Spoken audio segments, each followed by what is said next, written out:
I am Shivi Saxena, TGT from Gyandeep Senior Secondary Public School. Today I am taking chapter number 2nd in history for class 7th.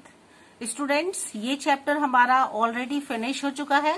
थोड़ा सा इसमें case study है, ये भी बहुत important है. इसको देख लेते हैं कि इसमें क्या है ऐसा जो हमारे जानने लायक है.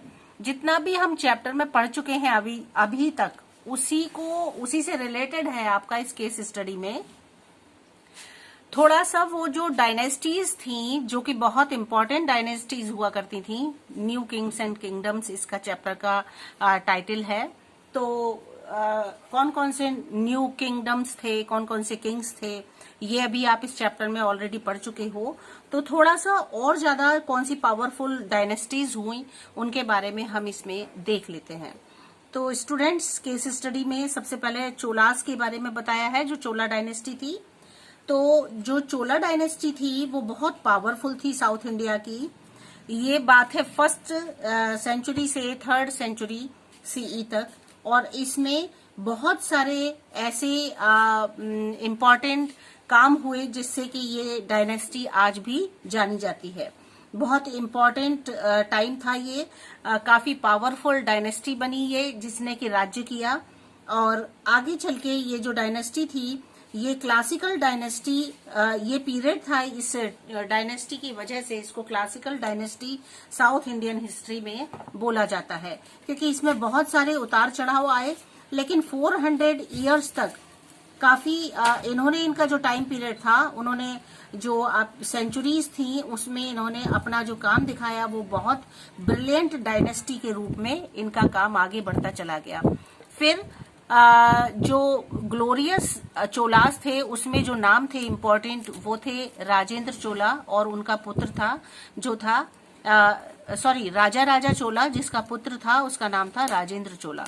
ये दो जो पर्सन थे, इन्होंने पॉलिटिकल यूनिटी में साउथ इंडिया को लेकर के बहुत सारे, इन्होंने इसमें जो मोनार्च गवर्नमेंट हुआ करती थी उस समय में, उसमें इन्होंने ग्रेट पॉलिटिकल यूनिटी इन्होंने अपने टाइम में दी, जो कि लोग आज तक उसको याद किया जाता है. जो राजा चोला थे, जो कि राजेंद्र चोला के पिता थे, वो उनकी पॉलिसी थी कि वो वार एंड कंक्वायर करते थे वो. और उन्होंने ईस्टर्न चालुक्यास जो बंगी के थे, पांड्यास और गंगा ऑफ कलिंगा, इस तरह से इन्होंने सारी जगह अपना राज्य फैलाया. और ये बहुत बड़ा इन्होंने अपना एक ट्रैक तैयार किया, और डेक्कन और इसके साथ साथ जो पार्ट्स थे और साइलोन वगैरह, इन सारे जगह पर इन्होंने अपना राज्य बना लिया. और राजा जो थे वो इंट्रोड्यूस हुए 2 इम्पोर्टेंट फीचर्स से, जिसमें चोला एडमिनिस्ट्रेशन इन्होंने बनाया. मतलब चोलास डायनेस्टी का जो प्रशासन था उसको उन्होंने बहुत अच्छे से निभाया. और नेवी इनकी जो थी, इसको इन्होंने एडमिनिस्ट्रेशन को 2 पार्ट्स में डिवाइड कर दिया था स्टूडेंट्स. एक नेवी और दूसरा लोकल सेल्फ गवर्नमेंट के रूप में इन्होंने 2 एडमिनिस्ट्रेशन तैयार कर दिए थे. और इन्होंने जो इसकी फाउंडेशन थी वो बहुत पावरफुल चोला नेवी के रूप में बन के आई. और 1005 सीई में he was still a monarch, वो खुद भी एक मोनार्च थे. ही अपॉइंटेड हिज सन, उसी के अकॉर्डिंग. मोनार्च क्या होता है स्टूडेंट? आपको मैंने सिविक्स में बताया था कि गवर्नमेंट होती है अलग अलग, उसमें मोनार्ची गवर्नमेंट हुआ करती है, उसी का ये शॉर्ट है मोनार्च. मतलब एक राजा जब उसकी डेथ हो जाती है या वो अपने पद से हट जाता है, तो उसकी जगह उसका ही बेटा वहां पर अपॉइंट किया जाता है ना. तो इस तरह से बेटे का बेटा इस तरह से वही उस गद्दी को संभालता है. तो जो मोनार्च गवर्नमेंट थी उसके अकॉर्डिंग उन्होंने अपने पुत्र को राजेंद्र चोला को उन्होंने अपॉइंट कर दिया. ठीक है. फिर राजेंद्र चोला जो आए वो 1014 से लेकर के 1044 सीई तक उन्होंने कार्यभार को संभाला. राजेंद्र चोला जो थे, उन्होंने चोला को बहुत पावरफुल तरीके से उसको ग्रेटर हाइट्स तक पहुंचाया. मतलब अपनी पूरी कोशिश करके उन्होंने उस डायनेस्टी को बहुत ऊंचाइयों तक ले गए. और उन्होंने जो वेंगी था, जिसको उन्होंने कैप्चर किया था, उसको उन्होंने जो था बे ऑफ बंगाल की तरफ उन्होंने उसको जो कि पार्ट हुआ करता था समंत्रा का और मालाया का, और इसमें अंडमान निकोबार आइलैंड्स भी थे। तो इन्होंने इसको बहुत अच्छे से संभाला, इसको पावरफुल तरीके से हमारे लिए तैयार किया अपने इंडियन हिस्ट्री के लिए। फिर इसके साथ साथ राजेंद्र चोला जो थे, उन्होंने Rajendra Chola undertook an expedition to north India around 1023 CE. 1023 CE में इन्होंने इसको नॉर्थ इंडिया जो था इसको भी काफी अच्छे से इन्होंने आगे तक ले गए। डिफीटेड महिपाला ऑफ द पाला डायनेस्टी, और इन्होंने जो महिपाला हुआ करते थे उनको डिफीट किया पाला डायनेस्टी में, और इन्होंने बिहार, उड़ीसा, बंगाल इन्होंने इसमें अपनी डायनेस्टी का प्रचार इसको आगे बढ़ाया। एज ए मार्क ऑफ इस विक्टोरियस कैंपेन, और इन्होंने जो विक्ट्री हासिल की थी इसके बहुत सारे इनके पहलू थे, वन बाय वन इन्होंने इस पहलू को आगे बढ़ाते हुए लेते चले गए।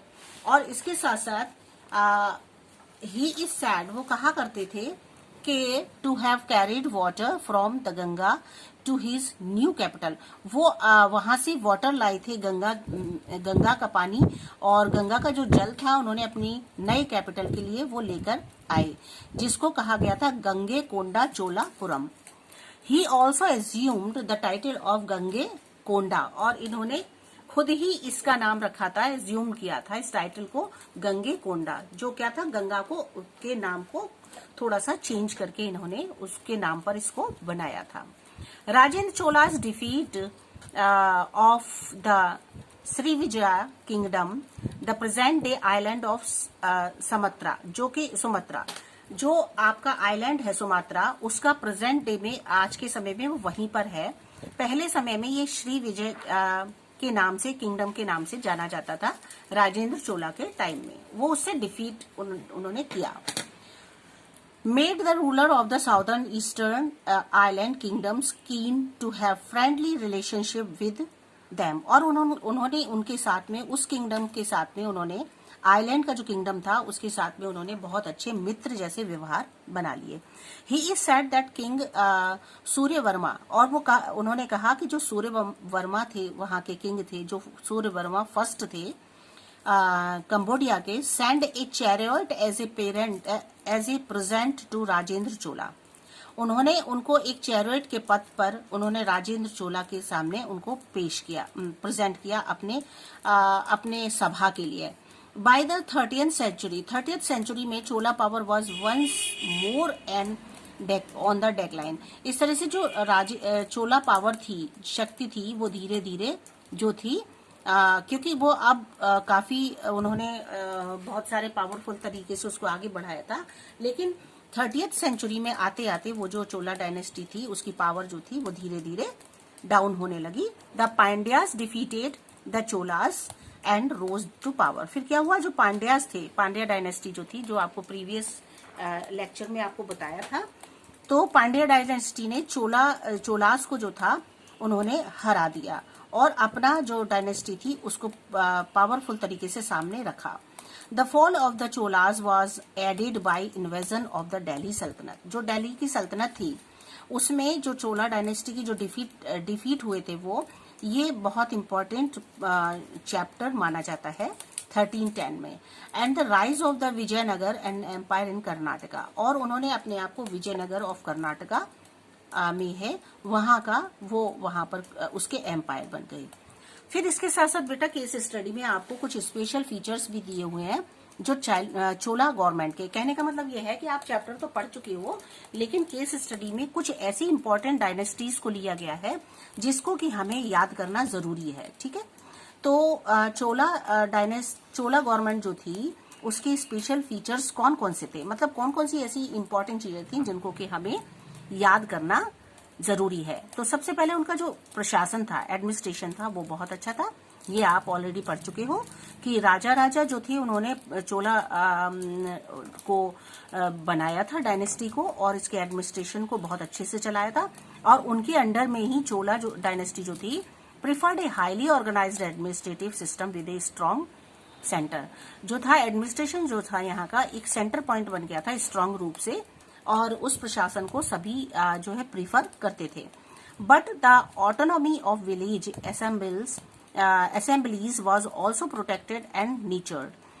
जो उस समय के जो गांव के लोग हुआ करते थे उनको एकत्रित करके असेंबल करके फिर उनके साथ में उनके साथ में जो वार्तालाप होता था उसको बहुत प्रोटेक्टेड तरीके से किया जाता था, जो और न्यूट्रल किया जाता था, मतलब न्यू टर्न दिया गया था इसको, मतलब उन्होंने उसमें एक थोड़ा सा बदलाव किया था, नया टर्न लेकर आए थे वो उसमें, ठीक है। At the top of the struggle of the king, और फिर top of the struggle of the king, फिर क्या हुआ, जो उनका स्ट्रगल था, संघर्ष था, वो चरम सीमा तक पहुंच गया था उस किंग का। हु हैड ऑल पावर, उन्होंने सारी पावर जो थी तैयार कर ली थी।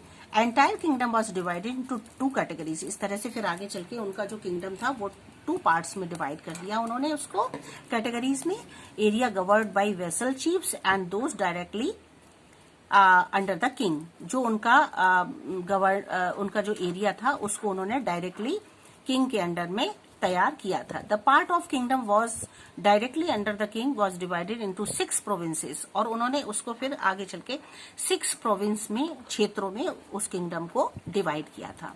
The part of kingdom that was directly under the king was divided, sorry ये तो दोबारा से रिपीट हो गया। जो पार्ट्स थे, जो 6 प्रोविंसेस थे, उनको बेटा मंडलम्स कहा जाता था, और वो जो प्रोविंस किसको कहते हैं, क्षेत्र को। The province were divided into districts, फिर आगे चल के जो प्रोविंसेस थे, जो मंडलास थे, उनको उन्होंने डिवाइड कर दिया, जिसको नाडूस कहा जाता था। डिस्ट्रिक्ट्स कहते थे या फिर नाडूस कहते थे, विच वर फर्दर डिवाइडेड इनटू कुराम्स एंड कोट्टम्स, और फिर इनको जो नाडूस थे उनको भी डिवाइड कर दिया और उसको कुराम्स कहा जाता था या फिर कोट्टम्स कहा जाता था। तो इस तरह से इन्होंने इनको डिवाइडेशन कर दिया अपने किंगडम्स का। लोकल सेल्फ गवर्नमेंट जो थी वो भी बहुत अच्छी थी उस समय की, विलेज एडमिनिस्ट्रेशन बहुत अच्छा चल रहा था, और जो असेंबलीज हुआ करती थी विलेज के लोगों की, उसको उर्स कहते थे, और इसके साथ ही ग्रुप और यूनियन ऑफ विलेजेस, जो लोगों का यूनियन था गांव वालों का, कॉल्ड ए कुराम और कट्टम, ठीक है, उसको तो यही कहा जाता था। मैनेज इट्स अफेयर्स थ्रू सबास और माप सबास, और जो इन्होंने इस तरीके से जो मैनेजमेंट बनाया हुआ था वो सुबास या महासबास कहा जाता था इनको, या तो सभा कहते थे या फिर महासभा इनको कहा जाता था। तो कहने का मतलब ये है कि जो लोकल सेल्फ गवर्नमेंट थी वो भी बहुत अच्छा काम करती थी, और महासभा जो थी वो Brahmans who were gifted land by the rulers, जो ब्राह्मण्स हुआ करते थे उस समय के, वो गिफ्ट के रूप में रूलर्स को लैंड, जमीन दिया करते थे।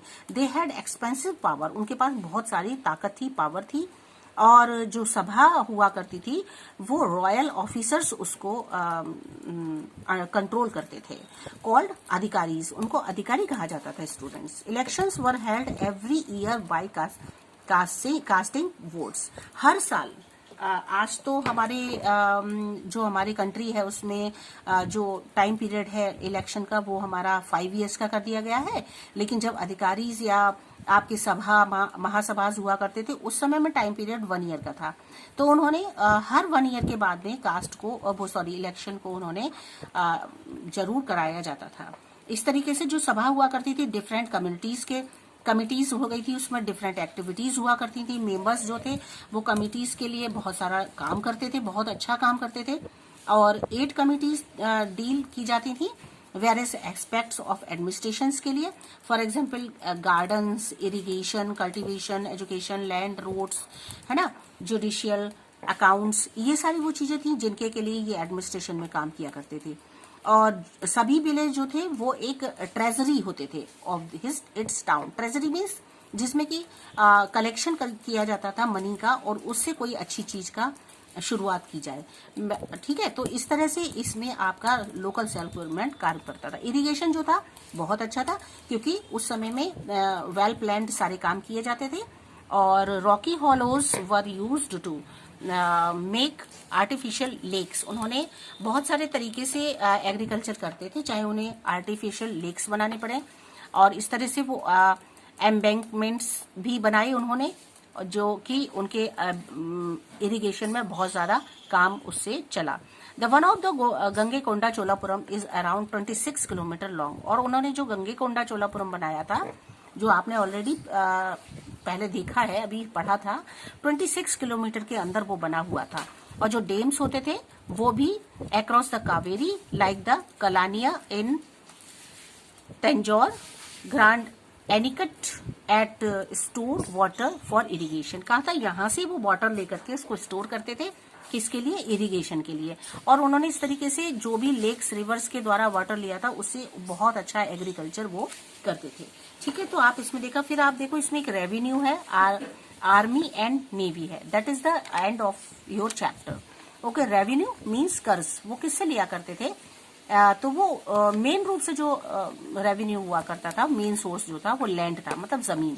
तो king took 1/3 of the producer either, जो 1/3 पार्ट होता था वो प्रोड्यूसर के लिए इन कैश, कैश के रूप में, और in kind preferably the latter. जो वहां का किंग होता था वो सारे काम करता था कि लोगों से किस तरह से कर्ज लिया जाए। The land was surveyed and categorised according to its yield. जैसी लैंड होती थी, जमीन की जैसी क्वालिटी होती थी, उसके अकॉर्डिंग वो उसको सर्वे करते थे और उसको कैटेगरीज में डिवाइड करते थे।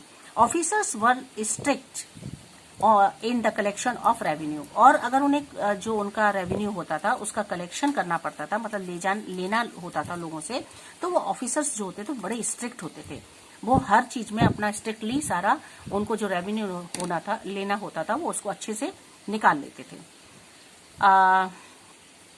But the kings made very effort to help the farmers increase the yield. लेकिन जो फार्मर राजा होता था उसकी एक हेल्प करने की नेचर होती थी कि लोग अपना, जो फार्मर्स हैं वो अपने जमीन को अच्छे से यूज कर सकें।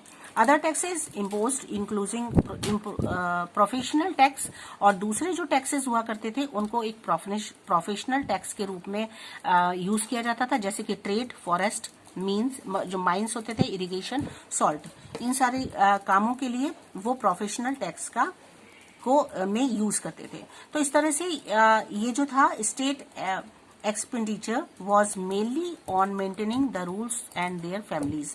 जो स्टेट एक्सपेंडिचर जो होता था वो मेंटेन करता था रूल्स को, जो परिवार को और दूसरे रूलर्स को चलाने के लिए। और बिल्डिंग पैलेसेस एंड टेम्पल्स, और इसमें आपके फैमिलीज को भी देखा जाता था। बिल्डिंग पैलेसेस भी बनाए जाते थे, टेम्पल्स होते थे इनके ऊपर। और आर्मी, नेवी जो होती थी, public welfare works like building, roads and dams. Public के लिए पूरा काम किया जाता था, इसमें बिल्डिंग्स बनाए जाते थे, डेम्स बनाए जाते थे, रोड्स बनाए जाते थे। ठीक है, इस तरह से ये काम चलता था। फिर लास्ट है आपका इसमें आर्मी एंड नेवी। आर्मी कैसी होती थी? चोला डायनेस्टी में बहुत पावरफुल होती थी, जो कि आप ऑलरेडी सुन चुके हो। काफी शक्तिशाली पावर थी, और नेवी, इनकी आर्मी बहुत अच्छी थी। और इसके साथ साथ वो बहुत सारी चीजों का यूज करते थे, जैसे इन्फेंट्री, कैवलरी और एलिफेंट्स। ये उनके आर्मी के पार्ट्स थे जिसके के साथ वो अपनी लड़ाई को लड़ते थे। बेस्ट हॉर्सेस लेते थे वो अपने, जो कि अरेबिया से उनके लिए इंपोर्ट किए जाते थे, उसका वो यूज करते थे। और ह्यूज अमाउंट ऑफ मनी, बहुत सारा पैसा वो स्पेंड करते थे ट्रेनिंग में, जो कि आर्मी के लोगों को ट्रेनिंग दी जाती थी। और जो चोलास थे वो were the first to maintain a large efficient navy. और उन्होंने इसके साथ साथ जो था, चोलास जो था उसको मेंटेन करने के लिए उन्होंने एफिशिएंट नेवी तैयार की थी। और इसके साथ साथ चोला नेवी जो थी वो स्ट्रांग एस्पेक्ट्स बनाती थी। तो आपने देखा इस तरह से बहुत सारी चीजें थी जो कि हमारी इस चैप्टर में पढ़ने लायक थी और उनको याद करने लायक था। तो फिर बच्चों आपका इतना ही काफी है आज के लिए, और आप इसमें से शॉर्ट क्वेश्चंस निकालेंगे। क्वेश्चंस निकालने के साथ साथ फिर आप इसमें क्या करेंगे? हार्ड वर्ड्स निकालेंगे। ओके स्टूडेंट्स, हेल्दी रहिए, सेफ रहिए। Okay, bye bye.